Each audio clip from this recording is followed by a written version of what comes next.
Hello বন্ধুরা, আপনারা কেমন আছেন?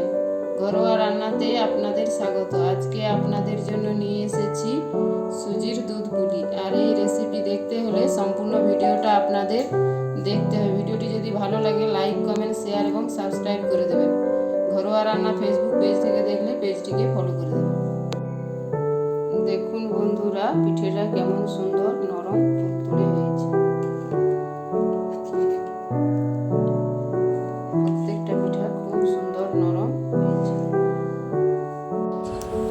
দেখুন বন্ধুরা, কিভাবে এই দুধ পুলি রেসিপিটি আমি বানাই।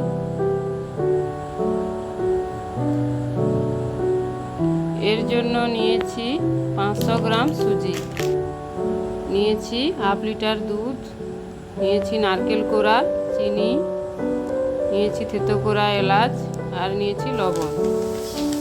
প্রথমে একটি কড়াই গরম করে সুজিটি দিয়ে দিচ্ছি। এবার সুজি হালকা ভেজে নেব। হালকা করে 5-7 সেকেন্ড ভেজে দিয়ে দিচ্ছি লবণ। এবার দিয়ে দিচ্ছি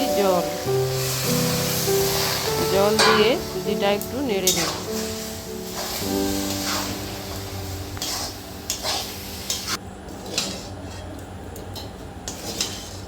নেড়ে নিয়েছি, এবার নামিয়ে নিচ্ছি।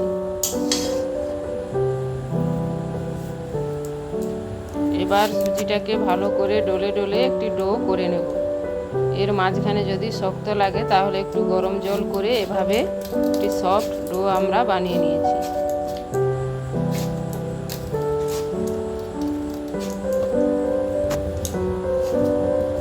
দেখুন বন্ধুরা, এভাবে একটি সুজির ডো তৈরি করে নিয়েছি। এবার একটু ঢাকা দিয়ে 10 মিনিট রেখে দিচ্ছি।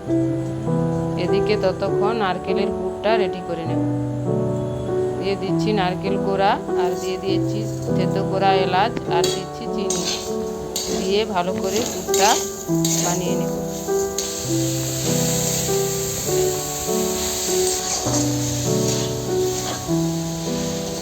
দেখুন বন্ধুরা, পুরটা রেডি হয়ে গেছে। এবার নামিয়ে ঠান্ডা করে নেব। এবার ডোটা ঢাকনা খুলে আর একটু ভালো করে এভাবে মুথে নিচ্ছি। এবার ডো থেকে ছোট করে লেচি কেটে নিয়েছি। লেচি কেটে এভাবে গোল করে নিয়েছি। এবার সাইড থেকে এভাবে চিপে চিপে সরিয়ে নিচ্ছি।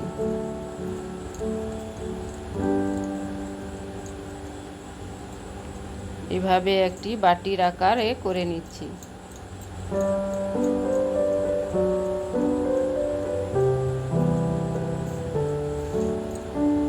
দেখুন বন্ধুরা, এভাবে একটি বাটির মতো করে নিয়েছি। এবার দিয়ে দেব নারকেলের পুর।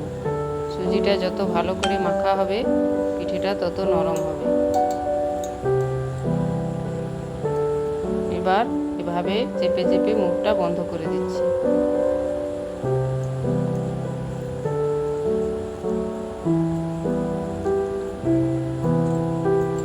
এভাবে যেভাবে পারেন সেভাবে শেপ দিতে পারেন। আমি এভাবে করে নিচ্ছি। আরও একটি করে আপনাদের দেখাচ্ছি।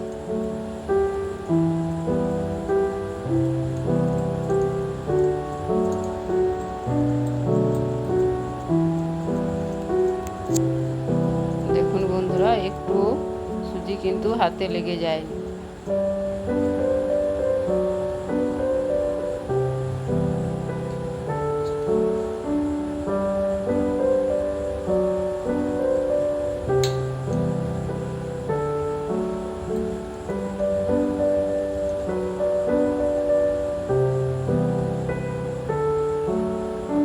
এভাবে সবগুলো পুলি বানিয়ে নিচ্ছি।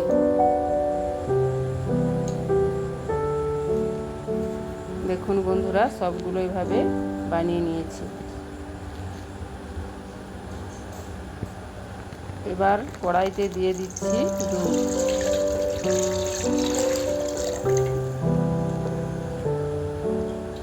দিয়ে দিচ্ছি চিনি। এবার দুধটা ফুটে উঠলেই পুলিগুলো দিয়ে দেব।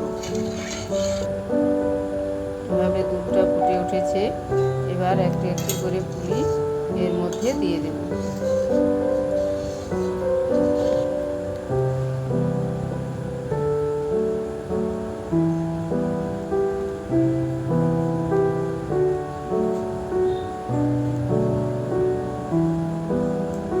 সবগুলো পুলি দিয়ে দিয়েছি। এই পর্যায়ে হালকা করে একটু নাড়াতে হবে, বেশি নাড়ানো যাবে না। এভাবে 10 মিনিট এভাবে ফোটাবো যতক্ষণ না পুলির কালারটা চেঞ্জ হয়ে যাচ্ছে। পুলির কালারটা চেঞ্জ হয়ে গেলেই পিঠেটা রেডি হয়ে যাবে।